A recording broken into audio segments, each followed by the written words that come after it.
Alors moi, je ne l'ai pas connu quand il a fait la première version de Sébastien, le premier numéro de La Petite Sirène. J'étais dans l'aventure de la deuxième Petite Sirène. C'était très sympathique. Il est très flatté qu'on sollicite pour faire la voix de Sébastien Le Crabe. Et c'est lui qui a eu l'idée de faire de Sébastien un personnage avec la voix créole.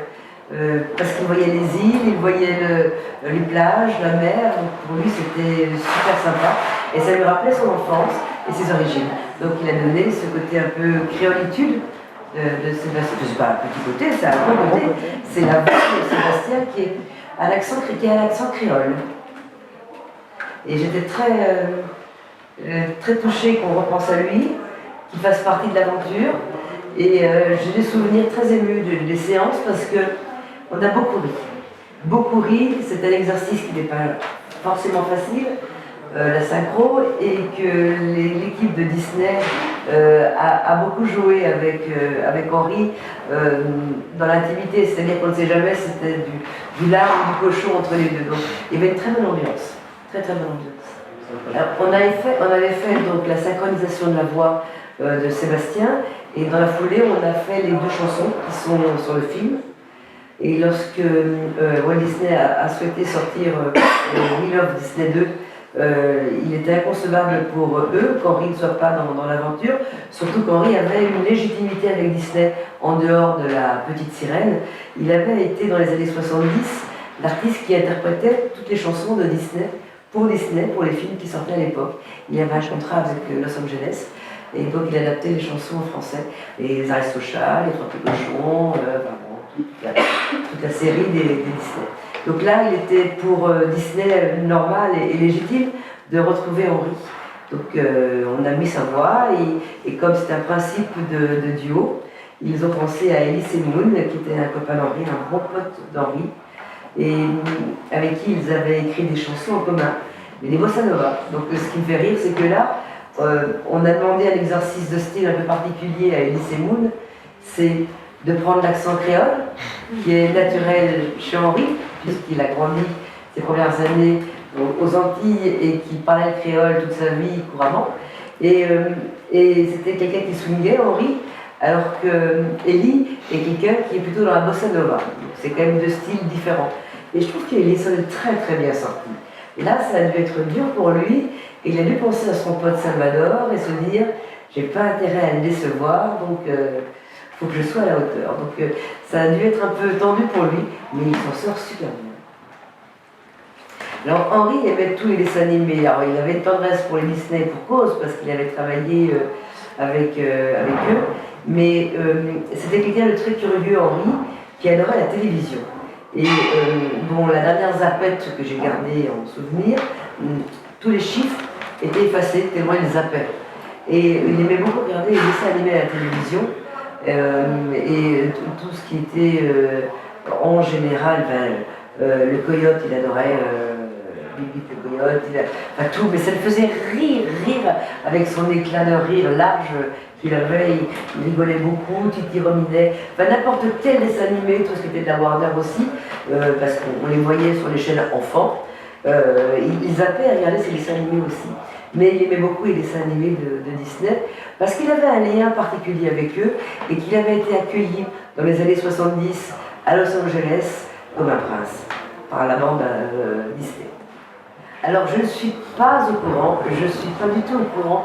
Moi je serai présente, parce que je semble légitime pour représenter mon époux, mais alors, je ne chanterai pas, je rassure tout le monde, c'est impossible. Mais sinon, je ne sais pas ce qui est prévu. Je sais que c'est pour une bonne association, Rêve, et que c'est important, et qu'il faut être là, qu'il faut venir, que les artistes vont s'en donner beaucoup à cœur joie et vont participer pour la bonne cause. Et ne serait-ce que pour ça, c'est intéressant que la salle soit pleine ce soir-là. Et moi, je serai là pour applaudir et encourager les copains. Il n'y a pas beaucoup d'anecdotes. La première anecdote qui vient, c'est le fait qu'il ait chanté Zorro est arrivé sans se demander s'il avait l'autorisation d'utiliser Zorro. Et c'est là où les Américains se sont réveillés très vite. Ce sont des gens qui sont vite réveillés dans ces cas-là, et qui sont venus à Paris, qui m'ont dit ça ne va pas être possible, ce monde nous appartient, donc c'est pas bien ce que vous faites, et n'ayez pas du tout, mais envisagez l'histoire comme ça, mais ils lui ont dit, voilà, comme on aime ce que vous faites, on n'a pas envie d'être méchant, au contraire, on a envie de collaborer avec vous. Donc on vous invite à Los Angeles, vous allez rencontrer l'équipe Disney, et on va vous présenter un peu les studios, on va vous présenter les gens qui travaillent. Et il a passé régulièrement différents séjours là-bas. Il a toujours été accueilli comme un prince. Il m'a toujours dit que c'était un bonheur, mais un souvenir de bonheur systématique. Il adorait l'invitation à chaque fois d'aller au studio. Et j'y suis allée par la suite avec lui. Et c'est vrai que c'est magique parce qu'il y a des dessins originaux sur les murs. Il se passe quelque chose chez Disney. C'est particulier, hein, les vrais bureaux Disney. Et je pense qu'il a connu en plus Monsieur Walt Disney. Donc, ils ont beaucoup de chance. Ben, sur une carrière de 75 ans, Henri a la chance d'avoir connu tous les plus grands.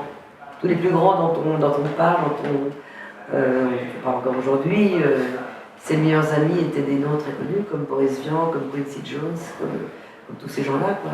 Et qui, bon, ceux qui sont partis, mais ceux qui sont en vie sont restés fidèles, très fidèles. J'ai hérité de ses amis, et ça, je crois que je le dois à Henri. Je crois que son amitié était tellement forte avec ces gens-là qu'ils ne m'ont pas abandonné. S'il en avait un, c'est compliqué. C'est compliqué. C'est compliqué parce qu'il les a tous faits en chanson.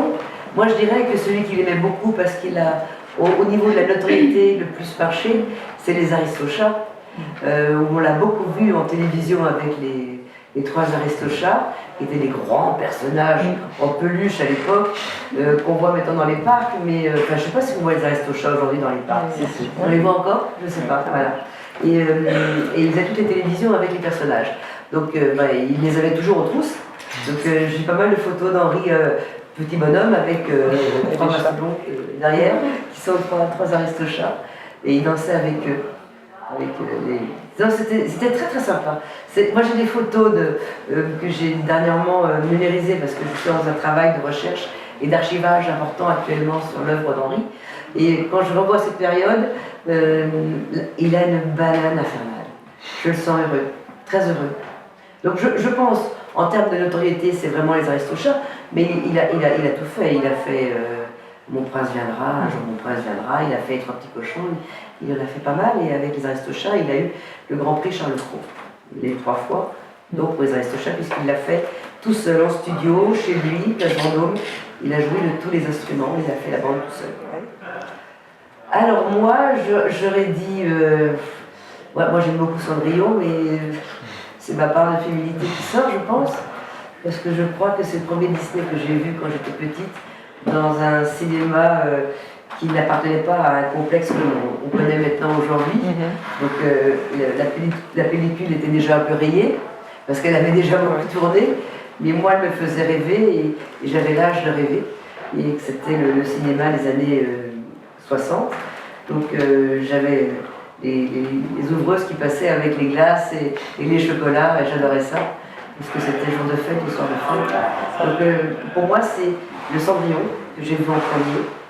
Et puis j'ai aimé en ce qui est musical les Aristochats parce que c'était du jazz, et puis ça partait dans tous les sens, et il y avait du bonheur, c'était joyeux, et comme j'adore les animaux, et que Disney a ce talent-là pour mettre en dessin animé les animaux, je crois que les Aristochats, tous les caractères, quels qu'ils soient, pas que les Aristochats, mais tous ceux qui font partie du film, m'ont vachement amusé, m'ont beaucoup amusé. Et celui qui m'a rendu la plus triste, c'est quand même Bambi. Je crois qu'il n'y a pas pire, comme sentiment quand on est jeune, comme émotion, de voir Bambi qui perd sa maman. C'est terrible. C'est terrible, voilà. Je crois que c'est ma plus grande déchirure.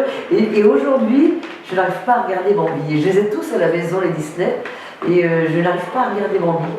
Parce que j'ai peur encore d'être bouleversée. C'est dingue, hein. Moi j'œuvre plutôt pour l'œuvre globale d'Henri. parce qu'en 75 ans de carrière, entre la période de jazz, la période rigolote, qu'on appelle rigolote, et la dernière période qui était sa période de bonheur absolu puisqu'il a fait ce qu'il a voulu, où je suis partagée, je fais le grand écart en permanence. Donc moi, principalement, ce que je voudrais, c'est que Henri Salvador perdure dans les années à venir, que les générations continuent, les générations à venir continuent à l'aimer, parce que de son vivant, toutes les générations le connaissaient, des plus jeunes grâce à la chanson douce que leur maman leur avait chantée, jusqu'aux plus anciens qui avaient connu les débuts d'Henri. Et il y a eu ce miracle en 2000 avec le Jardin d'hiver et l'album Chambre à vue qui a fait que les gens qui ne l'avaient pas connu vraiment, qui avaient 20 ans, 30 ans, l'ont aimé, l'ont découvert et l'ont aimé. Donc du coup, on a pu fédérer toutes les générations. Et maintenant, je continue à œuvrer pour que toutes les générations continuent à aimer Henri et aient envie de chanter Henri. Ce qui est évident, c'est que quand on dit une chanson douce, évidemment, tout le monde peut la chanter ou au moins la fredonner. Parce qu'on peut dire une phrase ou deux, après on oublie, ce qui est normal. Mais si je vous parle de Zorro est arrivé, évidemment, et voilà, le blues du dentiste, évidemment, quand je croise un dentiste, je ne peux pas s'empêcher de me dire le blues du dentiste.